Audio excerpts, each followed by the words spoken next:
In the quiet hours after midnight, something strange kept happening on China's state-affiliated media platforms. Videos appeared briefly, then vanished without explanation. Accounts changed names into unreadable strings of characters deliberately designed to evade search. Content related to a young actor's death flickered into existence and was erased by morning. For an incident officially ruled a simple fall from a building, the system surrounding it behaved as if it were hiding from its own shadow. The name was Yu Menglong. He was not a political figure. He was not a dissident. He was an actor, known for a gentle screen presence and a clean public image. Yet after his sudden death, searching his name became increasingly difficult. Posts disappeared. Algorithms stalled. Even automated systems avoided answering direct questions. In a media environment that prides itself on technological control and narrative discipline, this silence did not feel accidental. It felt defensive. At the same time, subtle signals began to surface. A late-night broadcast featured symbolic imagery rather than direct reporting. A short clip of a fish swimming against the current appeared on a major platform, accompanied by a caption suggesting that only by resisting the flow could inner strength be revealed. By morning, it too was gone. According to observers, these fragments did not represent a loosening of control, but something far more complex, competing intentions within the same system. One force appeared determined to conceal. Another seemed compelled, however cautiously, to reveal. This contradiction raised an unsettling question. Why would the death of a single entertainer trigger such visible anxiety across media, platforms, and information channels? And more importantly, who was afraid of the public continuing to look? Online discussions began to frame the situation as a struggle between truth and suppression. Users warned one another to protect their accounts, to avoid typing certain keywords, to remain vigilant. Some claimed their profiles had been disabled after searching Yu Menglong's name. Others described losing entire channels after engaging with related content. Whether fully verifiable or not, these stories contributed to a growing perception that the cost of curiosity was rising. Behind this atmosphere of fear, the official narrative remained unchanged. The case was closed. No further investigation was announced. Yet the behavior surrounding the story suggested unresolved tension. Analysts noted unusual patterns in public appearances by senior officials. Titles were omitted. Responsibilities appeared blurred. According to several commentaries, these signals pointed not toward justice for a deceased actor, but toward internal power realignments unrelated to accountability. As attention shifted, another pattern emerged. Individuals rumored to be connected to the case began facing sudden public and financial fallout. Projects were boycotted before release. Films were flooded with one-star ratings ahead of their premiere. A producer reportedly collapsed under overwhelming debt pressure, reduced to public humiliation. To some, these events resembled coincidence. To others, they looked like consequence. But beneath the speculation lies a deeper, more troubling theme. Yu Menglong's story does not exist in isolation.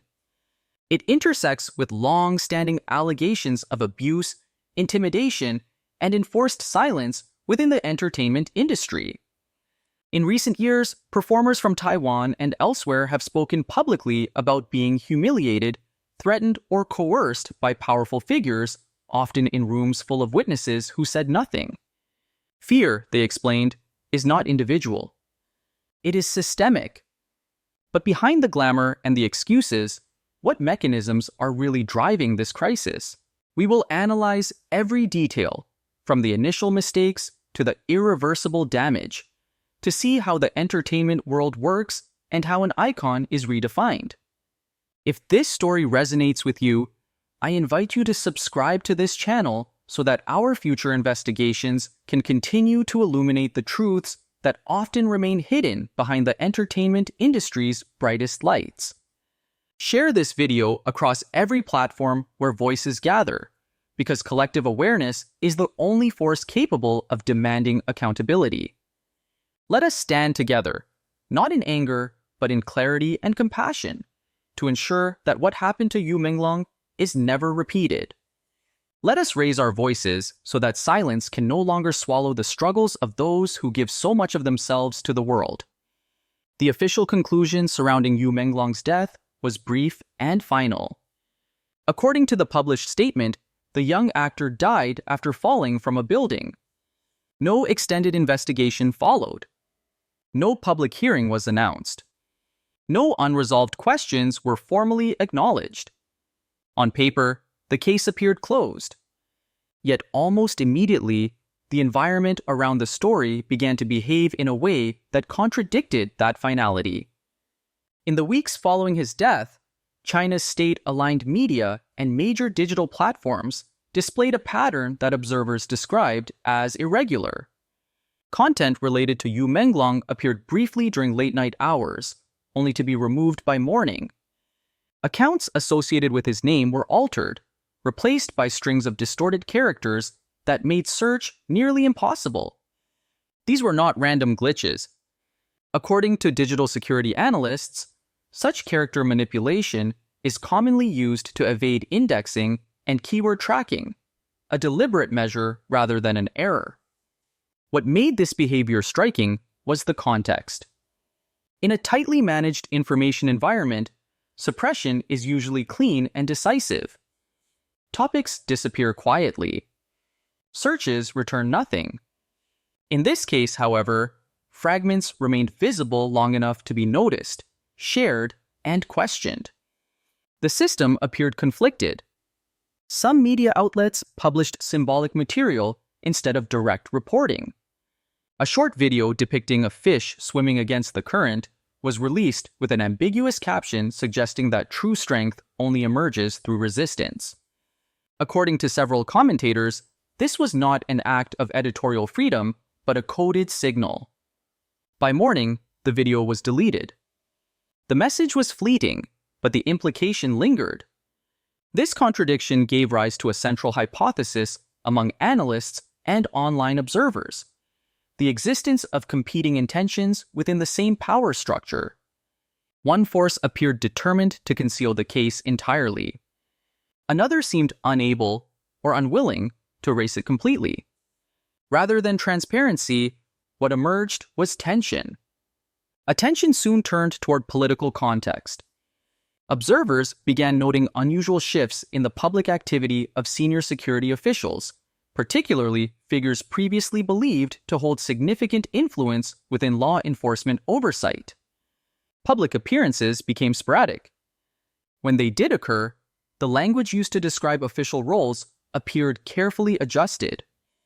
In one notable instance, state media introduced a senior official at a national meeting without referencing his most prominent title. According to political analysts, such omissions are rarely accidental. They often signal internal realignment rather than administrative oversight. This pattern suggested that the handling of Yu Menglong's case may have been shaped less by legal process and more by internal power dynamics. Whether information was suppressed or briefly allowed to surface appeared to depend not on the pursuit of truth, but on factional balance.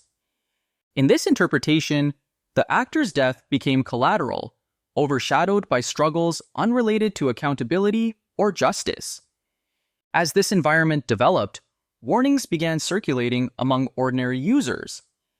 Some claimed that searching Yu Menglong's name resulted in account restrictions. Others reported losing access to platforms after engaging with related content. While such claims are difficult to verify individually, their volume contributed to a growing climate of caution. Users advised one another to protect their accounts, to avoid direct references, and to prioritize personal safety over public expression. This climate of fear did not arise in isolation. It reflected a deeper understanding among participants that power in this context is not exercised only through formal authority, but through uncertainty.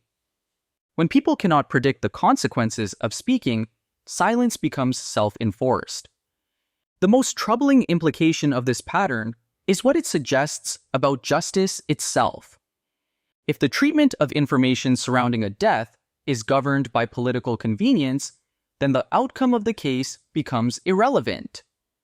The narrative does not exist to resolve truth, but to stabilize authority. According to this logic, reopening the investigation would not represent fairness. It would represent risk.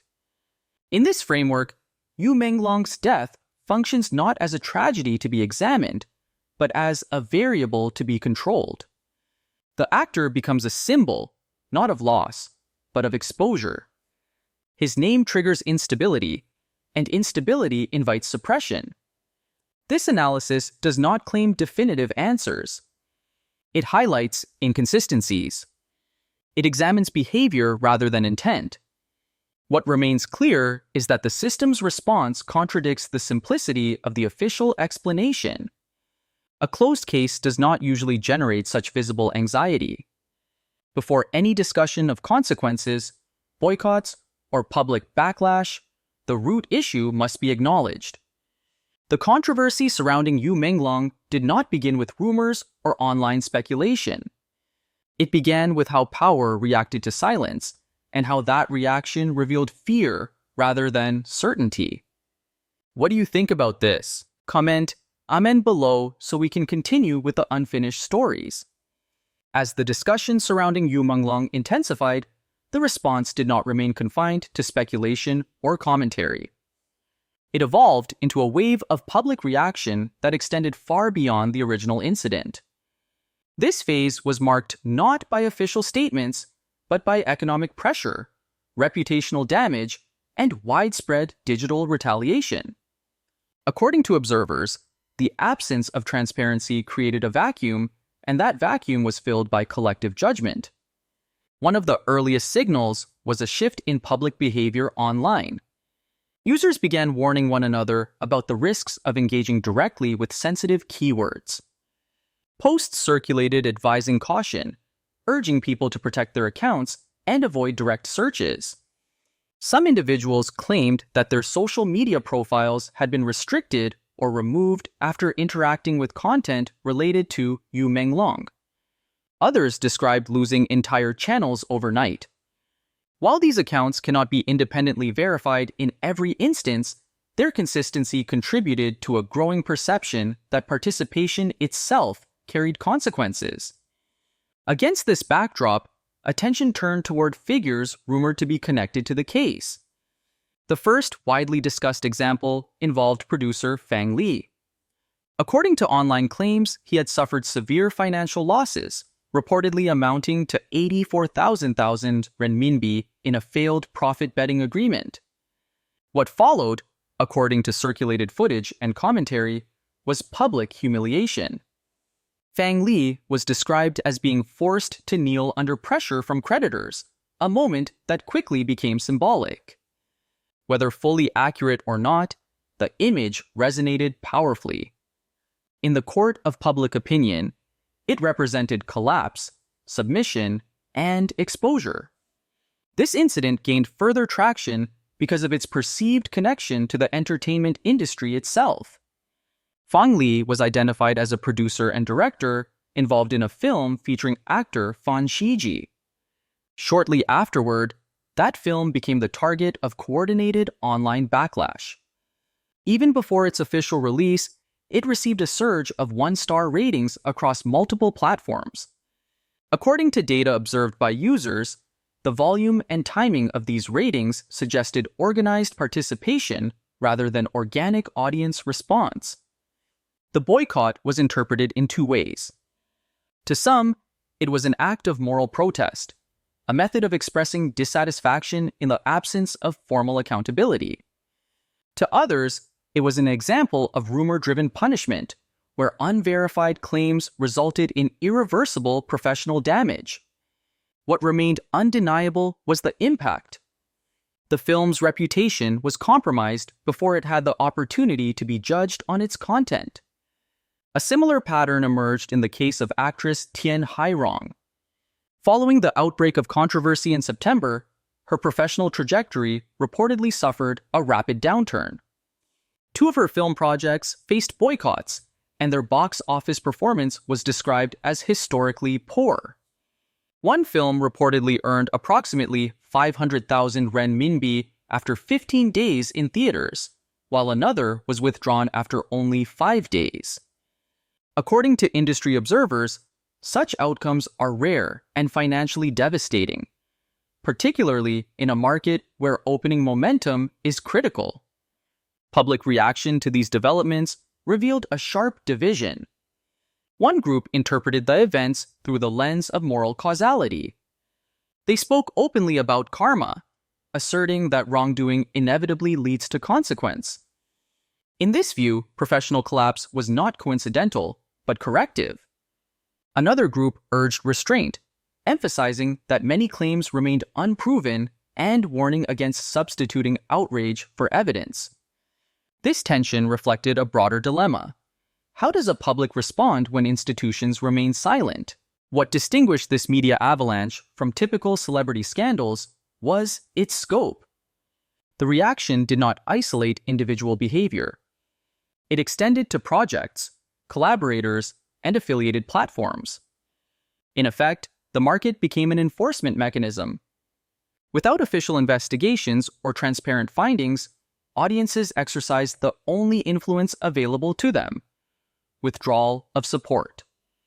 According to media analysts, this phenomenon illustrates a deeper structural issue.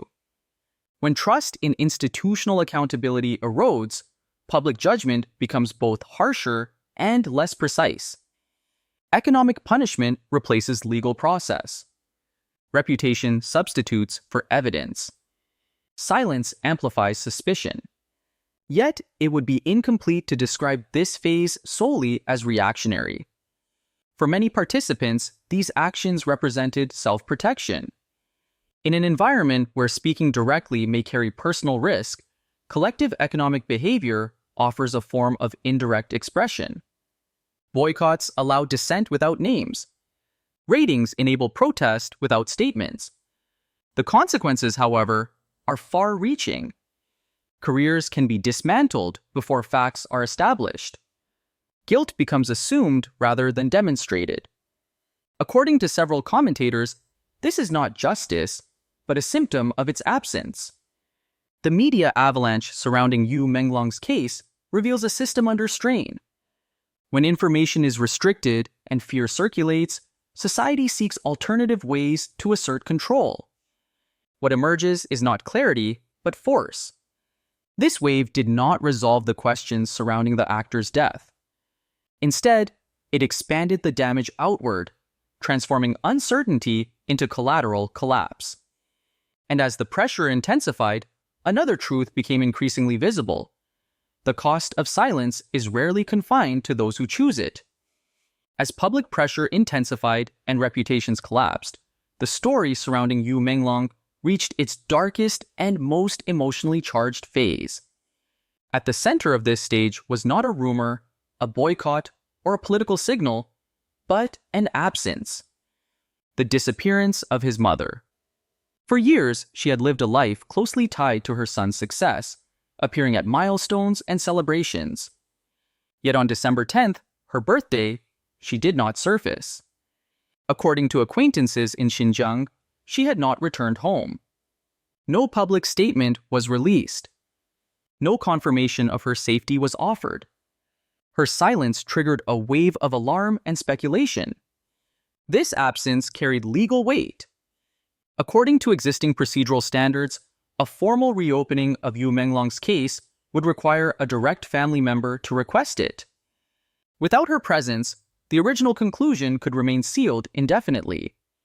Analysts describe this as a critical bottleneck. Whether intentional or protective, her disappearance effectively froze the path toward any renewed investigation. Two opposing interpretations emerged. Some believed her withdrawal was a survival strategy, shielding her from pressure or harm. Others argued the opposite, suggesting that public visibility, supported by mass attention, often offers greater protection than isolation. In either scenario, the result was the same. The search for clarity stalled.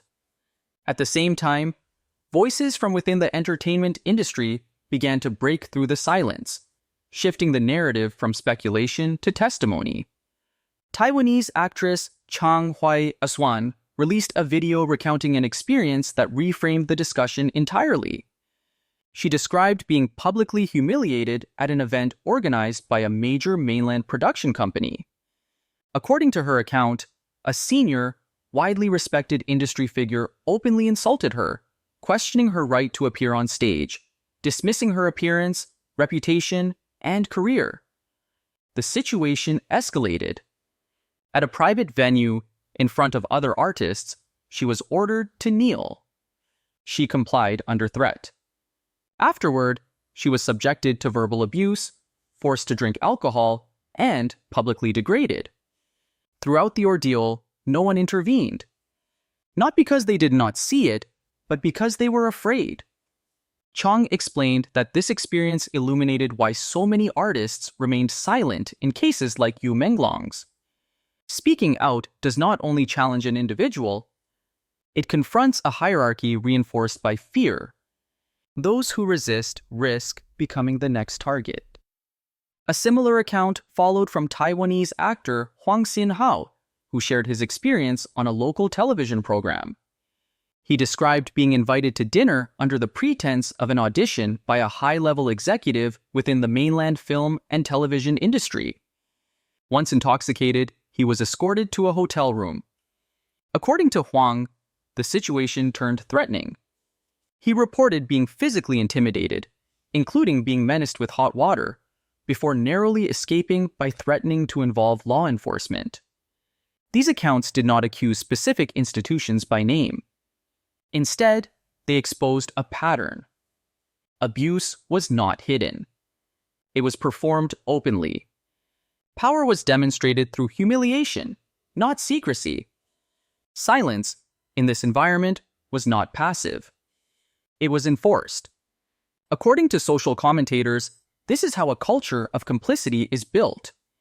Fear discourages resistance. Witnesses remain inactive. Victims internalize blame. Over time, such conditions normalize behavior that would otherwise be unthinkable.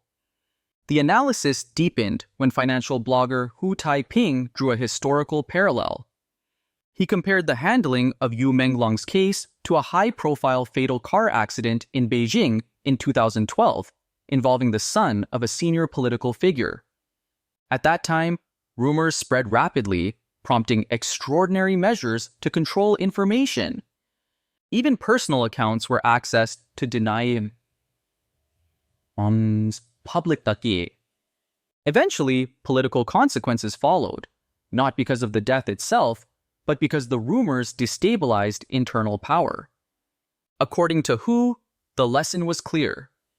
In tightly controlled systems, unresolved deaths become dangerous not because of moral outrage, but because they expose fractures in authority. The longer uncertainty persists, the greater the risk. In this context, Yu Menglong's story transcends individual tragedy. It becomes a case study in how silence is manufactured, how fear is distributed, and how power protects itself by discouraging visibility. The kneeling figures described by Chang and Huang are not isolated images. They are symbols of an industry conditioned to submit. This stage does not offer resolution. It offers clarity of structure. When abuse is public and consequences are private, silence becomes the currency of survival. And when silence dominates, truth struggles to breathe. The breakthrough, if one exists, lies not in official statements, but in testimony. Each voice that emerges weakens the wall. Each shared experience reveals that fear is not personal. It is systemic. Whether justice follows remains uncertain. But the architecture of fear has been exposed. And once exposed, it cannot be unseen. In the end, the story of Yu Menglong is not defined by the moment of his death, but by everything that followed. The unanswered questions. The fragmented information. the sudden disappearances. The fear that spread quietly through digital spaces and professional circles alike. Together, these elements transformed a personal tragedy into something far larger, a reflection of how power, silence, and survival intersect. What makes this case so unsettling is not a single accusation or rumor, but the pattern. Information appeared and vanished. Names became unsearchable. Testimony emerged only after years of restraint. Careers collapsed while institutions remained unmoved. According to analysts, these are not random outcomes. They are symptoms of a system that prioritizes stability over transparency, control over accountability. Yu Menglong's death exposed more than an unresolved case. It illuminated the fragility of individuals operating within vast hierarchies. In such environments, justice does not fail loudly. It erodes quietly. It is delayed, redirected, or suspended indefinitely until public attention shifts elsewhere. When this happens, silence becomes functional. It protects those at the top while isolating those below. The accounts shared by performers who endured humiliation, coercion, and threat reveal how this silence is enforced. Abuse does not rely solely on secrecy. It relies on visibility without consequence.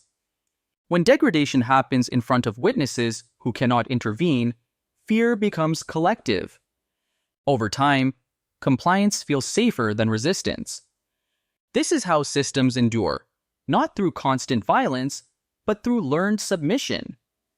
For the public, the response took the only form available: boycotts, withdrawn support, economic pressure.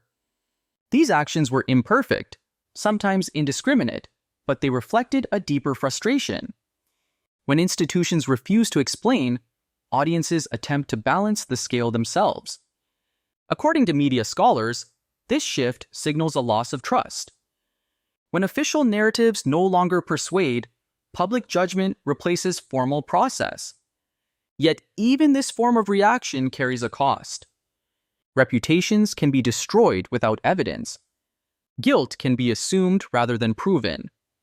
The absence of clarity breeds extremes, both of outrage and denial. In this environment, truth becomes harder to distinguish, not easier.